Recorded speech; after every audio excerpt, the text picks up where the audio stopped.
এটা হচ্ছে হারবাইদ ওয়াকওয়ে নামে পরিচিত, গাজীপুরের ভিতরে। এটা হচ্ছে তুরাগ নদী। তুরাগ নদীর উপরে এই ওয়াকওয়েটা তৈরি করেছে সরকার, কিন্তু এটা একটা অসমাপ্ত কাজ আর কি। কারণ ওয়াকওয়েতে যে শুধু নদীটাই দেখা যায় সুন্দরভাবে, কিন্তু এটা আসলে ওপার যাওয়া যায় না। ওপার যাইতে গেলে এই যে ট্রলারগুলো আছে, ট্রলারে যেতে হবে। ট্রলারে ভাড়া 15 টাকা করে নেয়। আর ওয়াকওয়েতে আসলে এই ল্যান্ড থেকে ওয়াকওয়েতে ওঠা যায় না আর কি। এটা উঠতে আবার লাগে হচ্ছে, কত টাকা করে নিচ্ছে আমাদের? 10 টাকা করে, যাতায়াত 20 টাকা।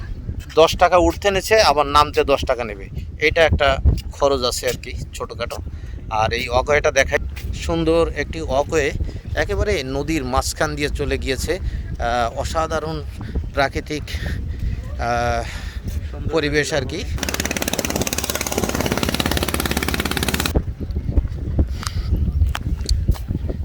অসাধারণ অসাধারণ একটা লোকেশান। এর ভিতর দিয়ে আমি যাইতেছি। তো দুজনে এসেছি আজকে সারাদিনের ভ্রমণে।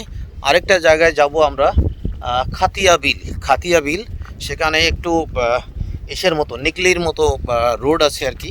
এরকম এখানে ওয়াকওয়ে, ওখানে হয়তো বাইক রাইড করে যেতে পারবো। তো সেটাও সুন্দর জায়গা, একটু পরে আমরা যাব। থাকবেন আমাদের সাথে। আমরা, এটা আসলে মোটামুটি অপরিচিতই জায়গা। এই এই জায়গাগুলোই আসলে এক্সপ্লোর করার চেষ্টা করব এবং আপনাদেরকেও দেখাবো।